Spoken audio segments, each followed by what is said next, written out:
Hello everyone, this is Dipanshi and I welcome you all on my YouTube channel Study Time Media। बच्चों previous video में हम लोगों ने class 10th physics का chapter that is reflection of light start किया हुआ था, जिसमें कि हम लोगों ने साइन कन्वेंशन तक का पढ़ लिया था। साथ में हम लोगों ने मिरर फॉर्मूला भी देखा, दो और फॉर्मूले थे मैग्निफिकेशन को कैलकुलेट करने के लिए। आई होप आपको समझ में आए होंगे। जिसने भी वो वीडियो अभी तक नहीं देखा है, आप लोगों को प्लेलिस्ट में मिल जाएगा। सारे चैप्टर का जो चैप्टर है ना रिफ्लेक्शन ऑफ लाइट, उसके सारे अभी तक के टॉपिक वहां पर आपको मिल जाएंगे। उसके बाद ही आपको आज का ये जो न्यूमेरिकल वीडियो है वो अच्छे से समझ में आएगा, क्योंकि उसमें मैंने आप लोगों को फॉर्मूले बताए हैं, साथ ही साथ मैंने साइन कन्वेंशन यानी कि जो साइन हम लोग यूज करते हैं ना न्यूमेरिकल निकालते वक्त में, तो वो भी वहां पर है। आपको बहुत अच्छे से समझ में आएगा उस वीडियो को देखने के बाद। चलो तो हम लोग शुरू करते हैं आज की क्लास, जिसमें कि हम लोगों को कुछ न्यूमेरिकल सॉल्व करने हैं related to that concept which we have already discussed. शुरू करें तो फर्स्ट न्यूमेरिकल जो हमारे पास है यहाँ पर, when an object is placed at a distance of 15 centimetre from a concave mirror. यहाँ पे हम लोगों को कौन सा मिरर मिला है? कॉनकेव, उसी के बारे में हमने अब तक पढ़ा है। Its image is formed at 10 centimetre in front of a mirror. Calculate the focal length. अब हम लोगों को पता है कि कौन कौन से साइन हम लोग यूज करते हैं, कौन कौन से सिंबल हैं। फॉर एग्जाम्पल यू से हम लोग क्या निकालते हैं, या यू किसका सिंबल है? ये ऑब्जेक्ट की डिस्टेंस का सिंबल है, ठीक है। और यहाँ पर वी जो होता है वो किसका होता है? इमेज जहाँ पर बनती है उसका डिस्टेंस होती है। फोकल लेंथ को हम स्मॉल एफ से रिप्रेजेंट करते हैं, ये हो गई हमारी फोकल लेंथ, ठीक है। मिरर फॉर्मूला भी हम लोगों को पता है, 1/f is equals to 1/v plus 1/u, ठीक है। ये सब हम लोग यूज करने वाले हैं। अब हमें क्वेश्चन में क्या दिया ये देख लेते हैं। एक ऑब्जेक्ट रखा हुआ है, एक कॉनकेव मिरर के सामने रखा है, 15 सेंटीमीटर की डिस्टेंस पर रखा हुआ है, ठीक है। तो देखो कॉनकेव मिरर कुछ इस तरह का होता है। ये हो गया हमारा कॉनकेव मिरर। यहाँ पर हमने लेट्स से एक ऑब्जेक्ट रखा हुआ है, ठीक है, 15 सेंटीमीटर की डिस्टेंस पर। अब u ऑब्जेक्ट की डिस्टेंस किससे सिंबलाइज करते हैं? u से, यहाँ पर है, और 15 सेंटीमीटर। अब साइन कन्वेंशन में हम लोगों ने पढ़ा था कि जो भी इस तरफ की लेफ्ट साइड वाली जो डिस्टेंसेस होती है ना, उनको हम लोग कैसे लेते हैं? नेगेटिव साइन के साथ, ठीक है। इसलिए मैंने बोला कि आप लोगों को वो वीडियो देखने के बाद अच्छे से समझ में आएगा। वैसे हम तो यहाँ पे डिस्कस कर रहे हैं। और ये जो मिरर होता है उसकी राइट साइड वाली जितनी भी होती है ना डिस्टेंसेस, उनको हम लोग कैसे लेते हैं? पॉजिटिव। ये पोल से हम लोग देखते हैं। तो देखो ऑब्जेक्ट तो लेफ्ट साइड रखा हुआ है, इसका मतलब हमें नेगेटिव साइन के साथ लेना चाहिए था। ये लो नेगेटिव साइन। अब its image is formed at a 10 centimetre in front of a mirror, यानी कि मिरर ये रहा, उसके फ्रंट में रखी हुई है। इसका मतलब इमेज भी कैसी होने वाली है?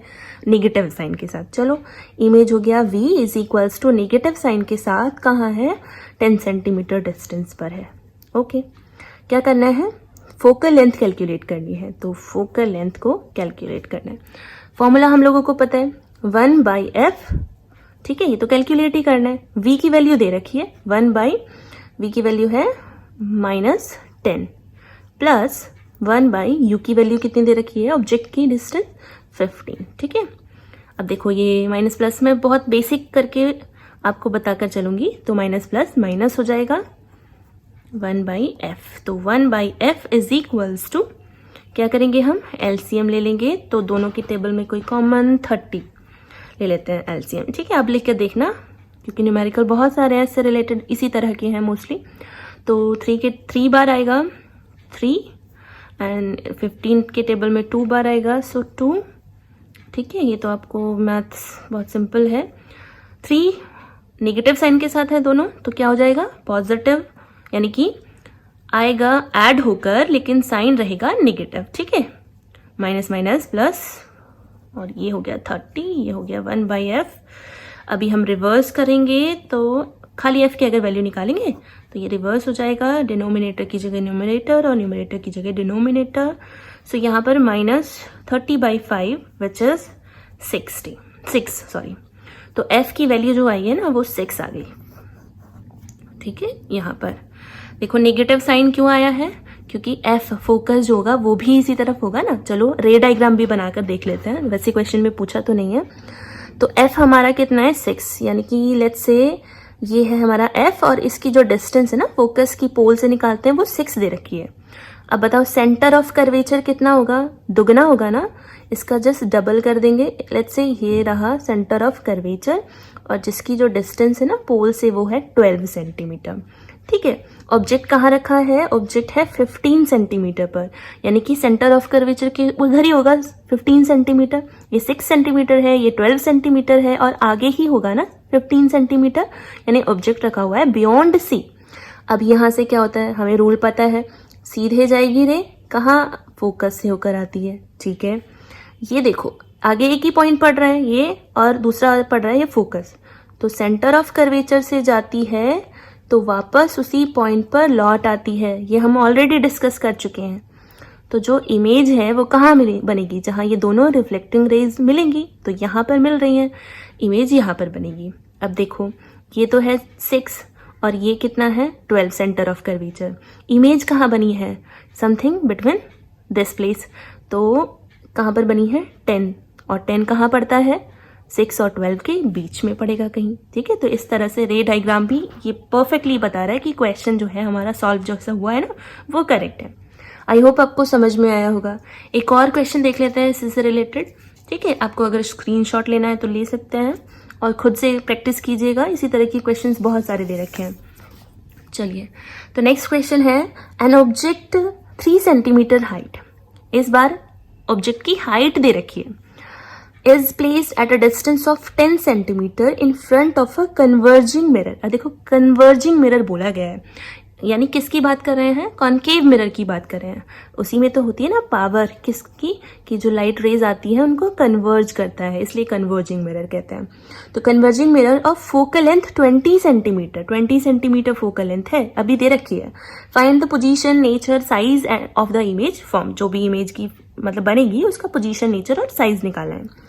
तो जो गिवन है पहले वो देख लेते हैं। तो ऑब्जेक्ट की हाइट गिवन है, ऑब्जेक्ट की हाइट को हम h1 से डिनोट करते हैं, तो h1 3 सेंटीमीटर दे रखा है। कहाँ रखा हुआ है, कितनी डिस्टेंस पर, 10 सेंटीमीटर पर। तो डिस्टेंस को हम u से सिंबलाइज करते हैं ना, और क्योंकि ये कॉन्केव मिरर है इसलिए नेगेटिव साइन देखो इस तरफ होगा ना, ऑब्जेक्ट कहीं भी रखा हुआ होगा तो नेगेटिव साइन के साथ हम 10 सेंटीमीटर लेने वाले हैं। ये हो गया हमारा ऑब्जेक्ट की डिस्टेंस।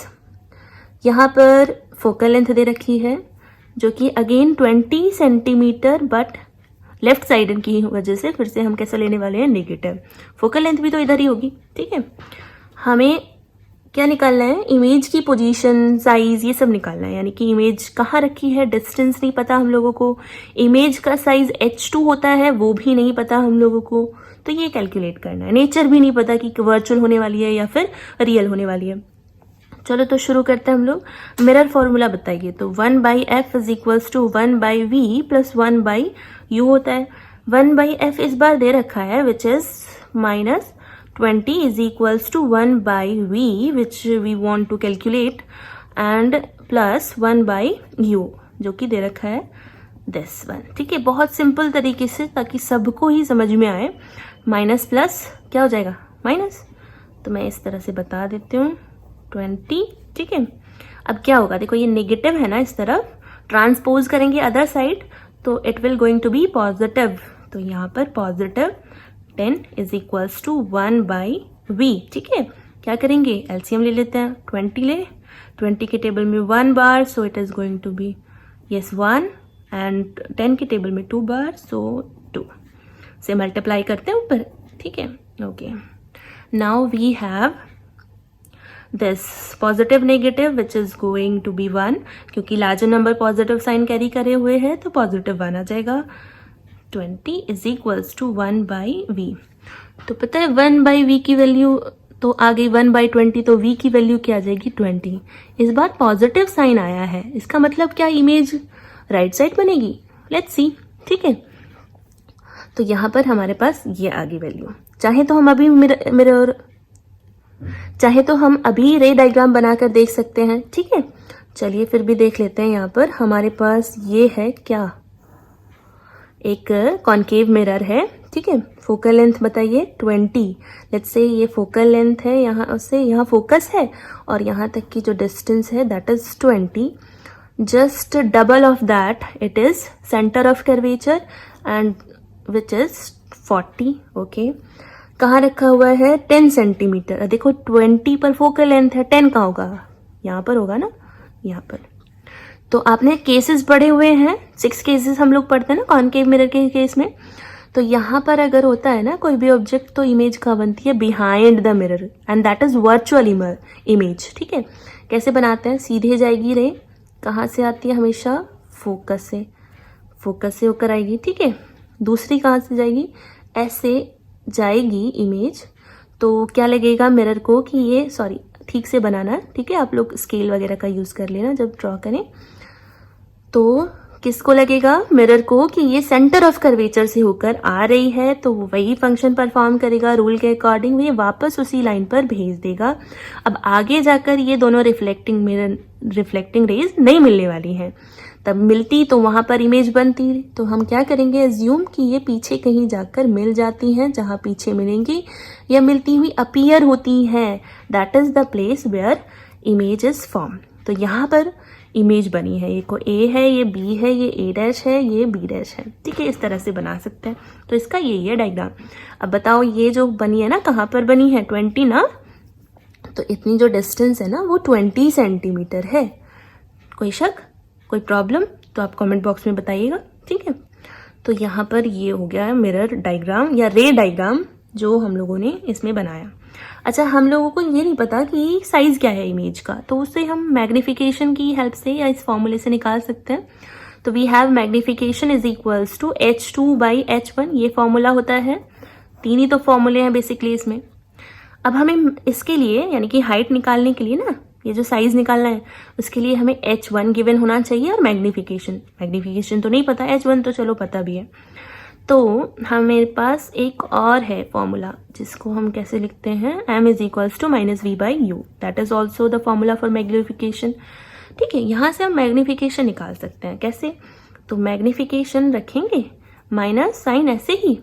v बताइए, अभी निकाल कर लाए हैं 20. ओके, u क्या है हमारा? u -10. ठीक है, तो कितनी बार कट जाएगा ये? 2 बार. तो मैग्निफिकेशन आ गया 2. ठीक है, अब बताइए, ये फॉर्मूला है, पुट करें वैल्यू. मैग्निफिकेशन की जगह 2, h2 जो कि कैलकुलेट करना है, h1 which is already given that is 3. So h2 is equals to, क्या करेंगे? क्रॉस मल्टीप्लाई में इन दोनों का मल्टीप्लाई, 2 3 6. तो पता है कितना हाइट है इमेज का? इसका 6. ठीक है, ये 6 सेंटीमीटर हाइट की है. और जो ऑब्जेक्ट था वो कितना था? 3 सेंटीमीटर. ये 3 सेंटीमीटर का है. तो नेचर क्या है इमेज का? ये वर्चुअल इमेज है, यानी एग्जैक्टली वो नहीं मिल रही हैं दोनों रिफ्लेक्टिंग रेज. आई होप समझ में आया होगा. किसी को कोई दिक्कत हो तो आप कमेंट बॉक्स में बता सकते हैं इस न्यूमेरिकल सॉल्व करने से रिलेटेड, या आपके पास कोई और न्यूमेरिकल हो जिनमें आपको प्रॉब्लम्स आ रही हो, तो फिर आप लोग उसे कमेंट बॉक्स में टाइप कर सकते हैं. मैं नेक्स्ट क्लास में उसको ले लूँगी, उसको सॉल्व कर लेंगे. ठीक है, आगे हम लोग अब पढ़ेंगे कॉन्वेक्स मिरर को.